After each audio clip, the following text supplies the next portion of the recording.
जय श्री कृष्ण। नमस्कार दोस्तों, स्वागत है आप सभी का हमारे चैनल भक्ति ज्ञान में।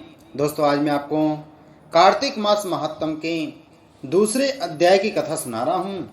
श्री कृष्ण भगवान बोले, जब गुणवती अपने पिता और पति का वध दैत्य द्वारा सुनकर रोने लगी, हे पिता, हे नाथ, आप मुझे छोड़कर कहाँ चले गए?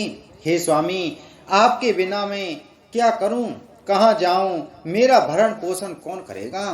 कौन खाने पीने को देगा? और मैं काम काज में चतुर भी नहीं हूँ, तुम्हारे बिना अनाथ हूँ। अब मैं किसकी शरण लूं? मैं विधवा हो गई हूँ। विधाता का मेरे ऊपर कोप हुआ है, मैं कैसे जिंदा रहूं? श्री कृष्ण बोले, इस तरह विलाप करते हुए केले के पत्ते के समान कांपती हुई पछाड़ खाकर गिर पड़ी। थोड़ी देर में सावधान होकर फिर विलाप करने लगी, शोक समुद्र में डूबने लगी।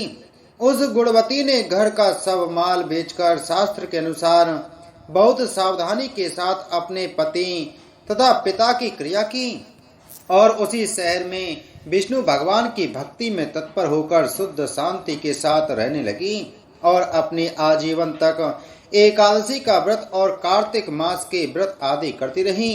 हे कांते, यह दोनों व्रत मुझे अत्यंत प्यारे हैं। इन व्रतों को करने से मोक्ष की प्राप्ति होती है, पुत्र और घर की प्राप्ति होती है।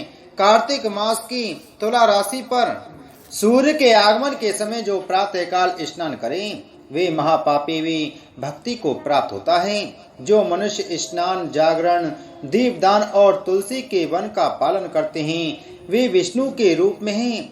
विष्णु भगवान के मंदिर में झाड़ना, सतिया काटना तथा विष्णु की पूजा करते हैं, वे मनुष्य जीवन से मुक्त होते हैं। इस प्रकार कार्तिक में जो मनुष्य 3 दिन भी इन नियमों का पालन करते हैं, वे देवताओं के समान पूज्य होते हैं। फिर जो जीवन भर इनका पालन करते हैं, उनकी समानता कहाँ हो सकती है? सो वह गुणवती हर वर्ष कार्तिक के व्रत तथा भक्ति पूर्वक विष्णु भगवान का नित्य प्रति पूजन करने लगी। वह वृद्धावस्था में ज्वर से पीड़ित होने पर भी गंगा स्नान करने गई। जैसे ही गुणवती जल में घुसी, जाड़े से थर थर कांपने लगी। जैसे ही उसने आकाश से आता हुआ एक विमान देखा, शंख, चक्र, गदा, पद्म आदि अनेकों शस्त्रों से युक्त विष्णु के समान स्वरूप वाले पार्षद गरुण ध्वजा व सुंदर अप्सराओं से युक्त विमानों में बैठा कर गुणवती को बैकुंठ ले गई और प्रदीप्त अग्नि के समान कांतिमान गुणवती कार्तिक व्रत के प्रभाव से विमान में बैठकर मेरे पास आ गई। जब ब्रह्म आदि देवताओं की प्रार्थना से मैं पृथ्वी पर अवतरित हुआ, तब वे गण भी मेरे साथ आए। सो हे कामनी, वे सब मेरे ही यादव हैं और तुम्हारे पिता देव शर्मा इस जन्म में सत्राजित हुए और तुम्हारा पति चंद्र शर्मा अक्रूर हुआ। हे कांते, तुम वह गुणवती हो और कार्तिक स्नान के प्रभाव से ही तुम मुझे अति प्रिय हो। तुमने मेरे मंदिर के सामने तुलसी का बगीचा लगाया, सो यह कल्प वृक्ष तुम्हारे आंगन में है। कार्तिक मास के दीपदान के प्रभाव से तुम्हारे देव व घर में लक्ष्मी स्थिर रूप है और संपूर्ण व्रत आदि प्रेम से विष्णु भगवान को अर्पण किए, सो तुम मेरी पत्नी हुई।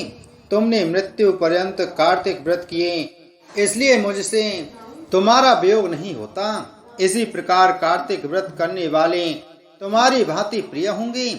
यज्ञ, दान, व्रत और तप से कार्तिक व्रतों का 16वां अंश फल भी नहीं मिलता। सूत जी बोले, सत्यभामा जी पूर्व जन्म के वृतांत जानकर अति प्रसन्न हुई और भगवान कृष्ण को नमस्कार किया।